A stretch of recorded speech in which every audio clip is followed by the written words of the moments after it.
Hi, it's Gene with Career Plug. Thank you for tuning into my channel. Please like and subscribe as we provide content around careers, career exploration, and frankly, there are a number of careers that people just don't know about. I plan to bring on guests and have a lot of great content and information around various career options that exist today. In my previous video, I covered what it requires to become a talent agent in Hollywood. You can go and check that video out separately. But I've been asked a number of times over the years, what's the difference between a talent agent and a talent manager? So I want to drill down in this niche a little bit more and clarify the differences between the two. Let's start with talent managers. So talent managers' official role is to advise and counsel their clients. They are primarily someone that can be a close relationship. Sometimes it's a relative, sometimes it's a best friend, sometimes it's an ex-agent who handled the client prior and then switched over to management. But the management role should be thought of as an advisor and counsel, but also a psychologist, in some cases a mentor. Just think of this person as the individual you would like to be able to call at 1 o'clock in the morning when maybe you went to pitch a script and you got crushed in the room, or maybe you didn't get a call back and you thought you murdered the audition.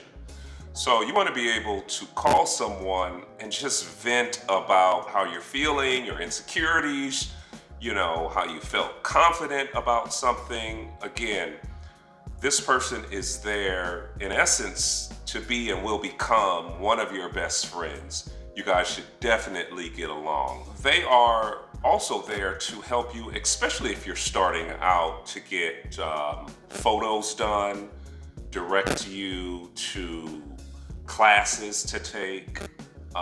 Again, this person is in your corner to help elevate your career. It will be easier to get a manager first before you get an agent. Once you're established, you'll likely have two, and even when you're not established, you can get both, but typically you will get a manager first. Again, this is your cheerleader. This is somebody who believes in you, who loves your look, who loves your stature. Whatever it is, they believe and they want to bet on you winning, that they can help take you to the next level.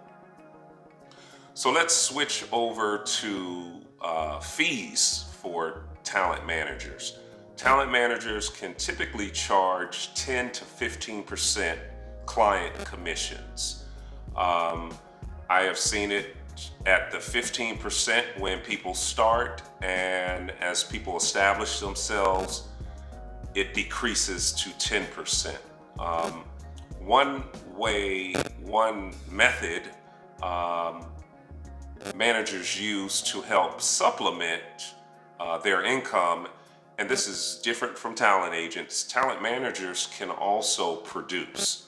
So if they have a script, or you bring them a script and they help you get that pitched and placed and greenlit at the studios, they can get a producer credit on that. Okay, so let's summarize what a talent manager does. Number one, advise and counsel. They are there to be your strategic advisor, to also be your best friend, psychologists, hopefully not psychiatrists, but look, you will be able to count on your manager no matter what. If they're a good manager, they will probably be with you for a number of years. Number two, they can produce.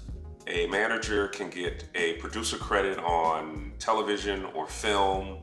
If they helped you pitch the script concept, it got greenlit, they can negotiate a producer credit. Number three, managers' fees are typically 10 to 15%. When you're first starting out, it's probably on the higher end. The manager is working night and day.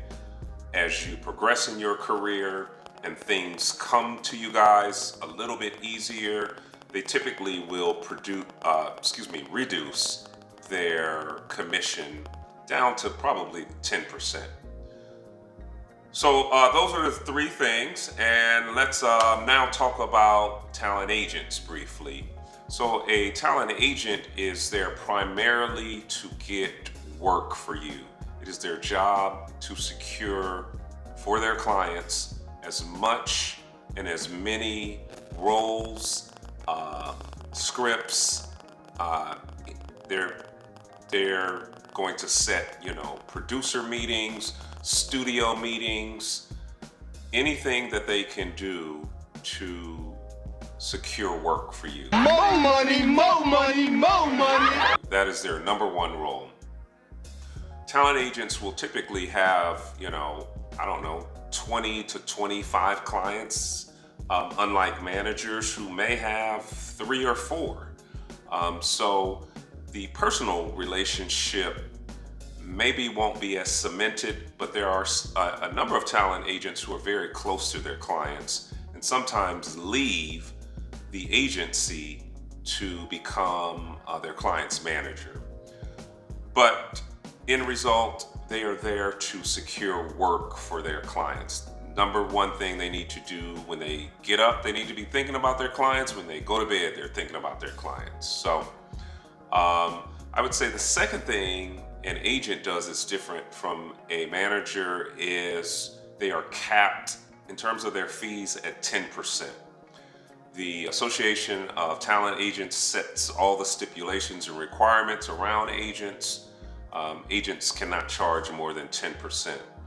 That's why you will see some agents and agencies try to package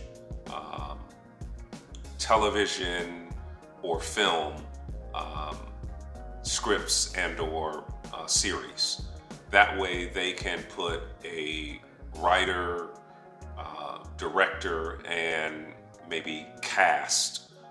For example, while I was at ICM, it was commonly known that Friends, which ICM packaged, took care of the majority of bills at ICM for a number of years.